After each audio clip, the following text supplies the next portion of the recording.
Hello friends, welcome back to my YouTube channel. आज का जो हमारा टॉपिक है वह है मैग्नेटिक बिहेवियर के ऊपर यानी चुंबकीय व्यवहार के ऊपर। इसको जानने से पहले ये समझ लीजिए कि आखिर ये मैग्नेटिक बिहेवियर होता क्या है। तो आपको पता है कि एक नाभिक होता है, उसके चारों ओर क्या करते हैं, इलेक्ट्रॉन चक्कर लगा रहे होते हैं और इलेक्ट्रॉन क्या करते हैं, इसके चारों ओर चक्कर लगाने की वजह से इसमें क्या होती है, एक प्रकार का मैग्नेटिक बिहेवियर ये क्या करते हैं, प्रदर्शित करते हैं। तो इस बात का आपको पता ही है कि इलेक्ट्रॉन क्या करते हैं, मैग्नेट की तरह व्यवहार करते हैं। ठीक है, तो उसी को यहाँ पे दिया गया है कि जो ट्रांजिशन मेटल है, 3D सीरीज में जितने भी मेटल हैं वो क्या है, ट्रांजिशन मेटल है, पता है आपको। ठीक है, तो जितने भी ट्रांजिशन मेटल है, ठीक है, ट्रांजिशन मेटल कॉम्प्लेक्स से बाह्य चुंबकीय क्षेत्र में रखने पर उनके द्वारा प्रदर्शित भिन्न भिन्न व्यवहार क्या कहलाते हैं, मैग्नेटिक बिहेवियर कहलाते हैं। ठीक है, यानी कि जो चुंबकीय क्षेत्र है वो अपने बाहर के जो भी मेटल हैं उनसे कैसे बिहेव करते हैं, इस चीज़ को क्या कहते हैं, चुंबकीय क्षेत्र कहते हैं। यानी वो अपनी मैग्नेटिक बिहेवियर कैसे शो करते हैं, इसके बारे में हम पढ़ेंगे। तो ये 4 प्रकार के होते हैं। एक पाँचवा भी होता है, पर अभी 4 प्रकार आपको बता देती हूँ, पाँचवा भी बताऊँगी बाद में। तो इसमें पहला क्या है आपका, प्रतिचुंबकत्व यानी कि डायमैग्नेटिज्म। फिर दूसरा है अनुचुंबकत्व यानी कि पैरामैग्नेटिज्म। फिर है लोह चुंबकत्व यानी फेरोमैग्नेटिज्म। और फिर उसके बाद क्या है, प्रतिचुंबकत्व एंटी फेरोमैग्नेटिज्म। ठीक है, तो ये जो भी 4 प्रकार के हैं इसको अच्छे से जान लीजिए कि क्या है। पहला है प्रतिचुंबकत्व या प्रतिचुंबकीय पदार्थ, जिसको हम इंग्लिश में क्या बोलते हैं, डायमैग्नेटिज्म। ठीक है, तो इसमें होता क्या है, प्रतिचुंबकीय पदार्थ किसी शक्तिशाली चुंबक के सिरे के समीप लाए जाने पर कुछ प्रतिकर्षित होते हैं। इन्हें प्रतिचुंबकीय पदार्थ कहलाते हैं एवं इनके गुण को प्रतिचुंबकत्व कहते हैं। जैसे कि मान लो ये कोई पदार्थ है और यहाँ पे हमने क्या रखा, कोई चुंबक रखा। ठीक है, कोई चुंबक रखा जो कुछ इस तरीके से है। अभी क्या करेगा, अपना मैग्नेटिक बिहेवियर इसमें स्थापित करने की कोशिश करेगा, पर ये इतने ठोस होते हैं, इतने मजबूत होते हैं कि इनमें क्या होता है, इनके इलेक्ट्रॉन इससे आकर्षित नहीं हो पाते। यानी कि क्या करते हैं, प्रतिकर्षित, इससे क्या करता है, प्रतिकर्षण जाहिर करता है।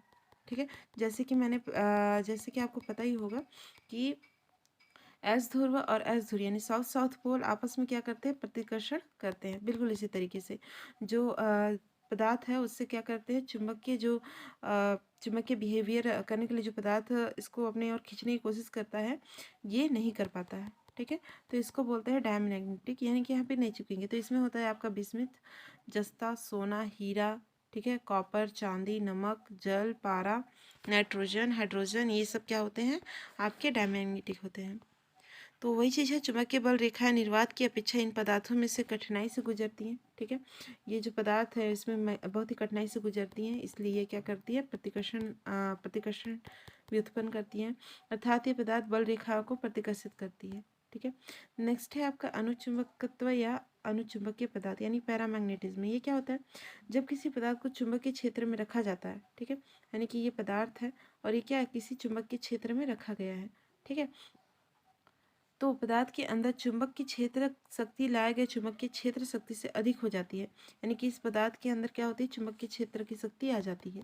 ठीक है, ये से पदार्थ अनुचुंबकीय पदार्थ कहलाते हैं। यानी कि ये क्या करेगा, आसानी से अपनी ओर फिर खींच लेगा इसको, इसके इलेक्ट्रॉन इससे क्या हो जाएंगे, आकर्षित। आपको पता है ना कि जो इलेक्ट्रॉन इर्द गिर्द घूमते हैं वो भी मैग्नेटिक बिहेवियर उत्पन्न करते हैं, तो इसके जो इलेक्ट्रॉन है इससे क्या हो जाते हैं, आकर्षित हो जाते हैं। चुंबकीय बल रेखाएं निर्वात की अपेक्षा इन पदार्थों में से आसानी से गुजर जाती हैं। ठीक है, इस प्रकार अनुचुंबकीय पदार्थ चुंबकीय बल रेखाओं को अपनी ओर आकर्षित करती हैं। इसके एग्जाम्पल है aluminium, sodium, platinum, manganese, copper, chloride और ऑक्सीजन। ठीक है, ये क्या करते हैं, आकर्षित कर लेते हैं किसी चीज़ को भी। नेक्स्ट है लोह चुंबकत्व यानी लोह चुंबकीय पदार्थ यानी फेरोमैग्नेटिज्म। ये क्या होते हैं, लोह चुंबकत्व एवं लोह चुंबकीय पदार्थ लोह चुंबकत्व तत्व को चुंबक के सिरे की ओर ले जाने पर वह तेजी से उसकी तरफ आकर्षित हो जाता है।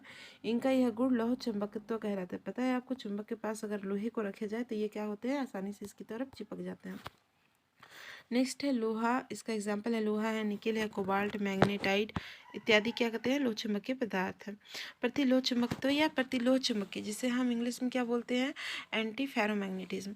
कुछ चुंबकीय पदार्थ लोह चुंबकीय या अनुचुंबकीय पदार्थ की भांति क्या करते हैं, व्यवहार करते हैं, परंतु ऐसे पदार्थों को एक निश्चित ताप पर गर्म करने पर यह अनुचुंबकीय पदार्थों की भांति व्यवहार करते हैं। यानी ये क्या करते हैं, उस पदार्थ को अपनी ओर खींचेंगे। ठीक है, अनुचुंबकीय की तरह बिहेव करेंगे, लेकिन जब इनको गर्म किया जाता है, हीट दिया जाता है, तो क्या करते हैं, ये इसको पदार्थ को छोड़ देते हैं।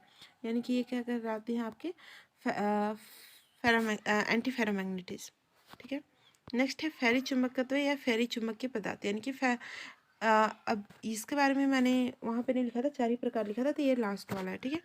लोह चुंबकीय तथा प्रतिचुंबकीय पदार्थों के मध्य गुण रखने वाले पदार्थ फेरी चुंबकीय पदार्थ कहलाते हैं।